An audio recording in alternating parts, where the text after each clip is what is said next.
कारगिल में वो 17,000 फीट की ऊंचाई, दुश्मन डेरा जमाए बैठे थे और इंडियन आर्मी नीचे खड़ी थी। हमारी फौज को वहां तक पहुंचने के लिए कोई रास्ता नजर नहीं आ रहा था। दोनों ओर गहरी खाई और एकदम सीधी चट्टान, माइनस में तापमान और हार कपा देने वाली वो ठंड।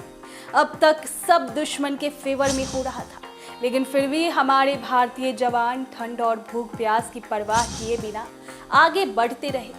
करीब 2 महीने तक चली इस जंग में भारतीय सैनिकों ने अपने अदम्य साहस के बलबूते जीत हासिल की।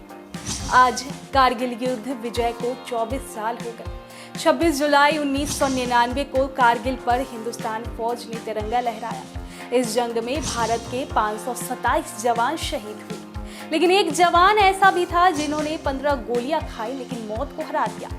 वो कोई और नहीं बल्कि परमवीर चक्र विजेता कैप्टन योगेंद्र सिंह यादव है। तो चलिए उनकी जाबाजी के किस्से को शुरू से देखते हैं। साल 1996, बुलंदशहर के योगेंद्र सिंह यादव 16 साल के थे। पिता करण सिंह यादव सेना में थे। उन्हें 1965 और 1971 के भारत पाकिस्तान युद्ध में हिस्सा लिया था। बचपन से ही योगेंद्र अपने पिता की तरह आर्मी में जाना चाहते थे। वो बताते हैं कि गांव में जब सेना में भर्ती की चिट्ठी आई तो वो उनकी खुशी का ठिकाना नहीं था। ड्यूटी ज्वाइन करने के करीब 2.5 साल हुए थे तब घर वालों ने उनकी शादी तय कर दी थी। साल 1999 योगेंद्र छुट्टी लेकर घर वापस आए। शादी हुई। उनकी शादी को महज 15 दिन ही बीते थे तभी सेना मुख्यालय से एक आदेश आया कि छुट्टी खत्म हुई, ड्यूटी ज्वाइन करिए। रिश्तेदारों ने योगेंद्र से अपने ज्वाइनिंग करने के लिए मना किया, लेकिन वो नहीं माने। उन्होंने अपना सामान पैक किया और जम्मू कश्मीर के लिए रवाना हो गए। वहां पहुंचकर उन्हें पता चला कि उनकी बटालियन 18 ग्रेनेडियर द्रास सेक्टर की सबसे ऊंची पहाड़ी तोलोलिंग पर लड़ाई लड़ रही है। इस युद्ध में ही योगेंद्र को टाइगर हिल के 3 सबसे खास बंकरों पर कब्जा करने का काम सौंपा गया। फिर आया साल 1999, जब जोजिला से लेह तक इंडियन आर्मी की सिर्फ एक ब्रिगेड तैनात होती थी। 14,000 से 18,000 फीट की ऊंचाई वाली बर्फीली चोटिलों पर डटे रहना कठिन था। इसलिए भारत और पाकिस्तान दोनों तरफ से सेनाएं अक्टूबर से मई तक ये चोटियां खाली कर देती थी, पर इस साल ऐसा नहीं हुआ। जनवरी से अप्रैल के बीच मुश्कोह, द्रास, कारगिल, बटालिक और तुरुरुक सेक्टर के बीच घुसपैठ हुई। पाकिस्तानी आर्मी एलओसी के करीब 10 किलोमीटर तक अंदर आ गई और सर्दियों में खाली पड़ी 130 भारतीय पोस्ट पर कब्जा जमा लिया। पाकिस्तान का प्लान था कि श्रीनगर को लेह से जोड़ने वाले नेशनल हाईवे को काट दिया जाए ताकि सियाचिन और लद्दाख की सप्लाई बंद हो जाए। टाइगर हिल जीतने के लिए 18 ग्रेनेडियर यूनिट को जिम्मेदारी दी गई। इसमें योगेंद्र सिंह यादव भी शामिल थे। वो बताते हैं कि 2 जुलाई की रात हम 21 जवानों ने ऊपर चढ़ना शुरू किया। हम पूरी रात चले। जैसे ही सुबह हुई पत्थरों की आड़ लेकर छुप गए। दिन भर हम छुपे रहे। जरा सी भी मूवमेंट करने का मतलब था जान गंवाना, क्योंकि दुश्मन ऊंचाई पर थे, वो हमें आसानी से देख सकते थे। देर शाम जैसे ही अंधेरा हुआ हम फिर से ऊपर चढ़ने लगे। एक के बाद एक ऊंची चोटियां की चढ़ाई हम करते जा रहे थे। कई बार तो ऐसा लगा था कि यही टाइगर हिल है, लेकिन फिर थोड़ी ही दूर पर उससे भी बड़ी चोटी दिखाई पड़ती थी। धीरे धीरे हमारा खाना भी खत्म हो रहा था, प्यास भी लग रही थी, पर इसकी परवाह किसी को नहीं थी। मन में बस इतना ही था कि जैसे हो जल्दी से जल्दी ऊपर चढ़ना है। भूखे प्यासे रस्सियों के सहारे एक दूसरे का हाथ पकड़कर आगे बढ़ते रहे। अगले दिन पाकिस्तान की आर्मी को इसकी भनक लगी तो इंडियन आर्मी के ऊपर चढ़ गई। उन्होंने दोनों तरफ से फायर खोल दिए। जैसे तैसे पत्थरों की आड़ में छुपकर हम 7 बंदे ऊपर चढ़ गए, लेकिन बाकी के सैनिक नीचे ही रह गए। दुश्मन की तरफ से इतनी जबरदस्त फायरिंग हो रही थी कि उन्हें हिलने का मौका भी नहीं मिला। तब हमारे कमांडर थे हवलदार मदन। उन्होंने बोला कि दौड़कर इन बंकरों में घुस जाओ। हमने कहा सर, दुश्मनों ने माइनिंग लगा रखी थी। उन्होंने कहा तो क्या हुआ, बहुत होगा तो जान ही जाएगी ना। हमारी फौज के अंदर डिसिप्लिन है, जो ऑर्डर मिल गया उसे मानना ही था। योगेंद्र यादव ने बताया कि पाकिस्तानी हमले के बाद उसी रास्ते से दोबारा जाना मौत के मुंह में जाने के बराबर था, इसलिए हमने प्लान बी तैयार किया। हमारे कमांडिंग ऑफिसर ने फैसला लिया कि हम खड़ी चट्टान के सहारे टाइगर हिल तक पहुंचेंगे।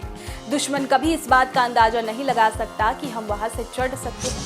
हमने ऊपर पहुंचने की दुश्मन के पहले बंकर को ध्वस्त कर डाला। उसके दूसरे बंकर तक पहुंचते सिर्फ 7 जवान बचे थे। पाकिस्तानियों को हमारी भनक लगते ही उन्होंने फायर खोल दिया। हालांकि उन्हें हमारी लोकेशन का पता नहीं था, इसलिए हमने भी कोई हरकत नहीं की और चुपचाप अपनी जगह बैठे रहे। हम जरा सा भी हिलते तो मारे जाते। कुछ देर बाद गोलीबारी शांत हुई। उन्हें लगा कि हैवी फायर में हम लोग मारे गए। एक तरफ हमें देखने के लिए 10 से 12 पाकिस्तानी सैनिक हमारे तरफ बढ़े, दूसरी तरफ हम सभी हथियारों के साथ तैनात थे। हम सब ने अपनी पोजीशन ले ली। पाकिस्तानी सैनिकों के करीब आते ही हमने उन पर धावा बोल दिया। सभी सैनिक ढेर हो गए, लेकिन 2 सैनिक भागने में कामयाब रहे। उन्होंने दूसरे बंकरों में जाकर बाकी पाकिस्तानी सैनिकों को हमारी लोकेशन बता दी। अब उन्हें हमारी लोकेशन और संख्या का एकदम ठीक अंदाजा था। योगेंद्र यादव ने बताया कि पाकिस्तानी सैनिकों ने धड़ाधड़ हम पर हमला करना शुरू कर दिया। गोलियां और ग्रेनेड की बारिश होने लगी।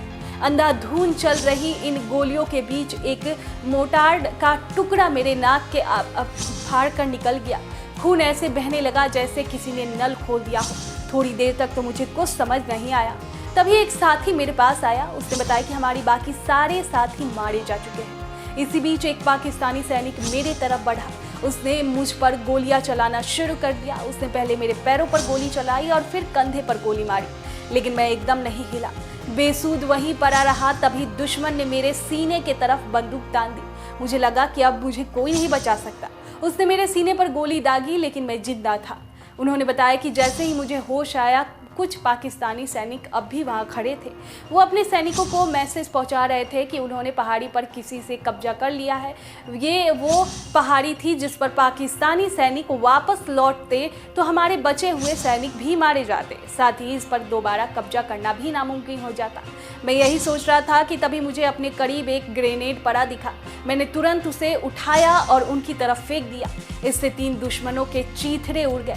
इसके बाद मैंने वहां से उठने की कोशिश की, लेकिन मेरा एक हाथ शरीर से लटक रहा था। मुझे लगा कि ये टूट कर गिर जाएगा। मैंने झटका दिया, लेकिन टूटा नहीं। तब मैं एक कपड़े से उस हाथ को बांध लिया। पाकिस्तानी सैनिकों के पहुंचने से पहले मैंने सभी राइफलों को पोजीशन पर लगाना शुरू कर दिया। जैसे ही दुश्मन आगे बढ़े, मैंने बारी बारी से हर बंदूक के फायरिंग शुरू कर दी। 15 अगस्त को 2000 को योगेंद्र यादव को सेना का सर्वोच्च वीरता सम्मान परमवीर चक्र मिला। ये सबसे कम उम्र के ये सम्मान पाने वाले सैनिक हैं। योगेंद्र बताते हैं कि 14 अगस्त की बात है। मैं टीवी देख रहा था। उसी में मुझे पता चला कि मरणोपरांत 18 ग्रेनेडियर यूनिट के जवान योगेंद्र सिंह को परमवीर चक्र मिला है। मेरे लिए ये गर्व की बात थी कि अपने यूनिट के एक जवान को ये सम्मान मिलने वाला है। कुछ देर बाद मुझे बताया गया कि सुबह सेना प्रमुख मुझसे मिलने वाले हैं। मुझे पता था कि वो क्यों मिलने आ रहे हैं। मुझे पता नहीं था कि वो क्यों मिलने आ रहे हैं। सुबह सेना प्रमुख आए, उन्होंने मुझे बधाई दी। तब मुझे पता चला कि परमवीर चक्र मुझे ही मिला है। दरअसल मेरे यूनिट में मेरा ही नाम का एक और जवान था, इसलिए ये कन्फ्यूजन हुआ था। यूं तो कारगिल की युद्ध गाथा काफ़ी लंबी है। करीब 3 महीने तक चले इस युद्ध में देश के कई सैनिकों ने अपनी जान गंवाई, लेकिन इस पूरे जंग में एक अहम भूमिका टाइगर हिल की भी रही। टाइगर हिल और इस पूरे युद्ध में शहीद हुए सैनिकों की शहादत को पूरा देश नमन करता है।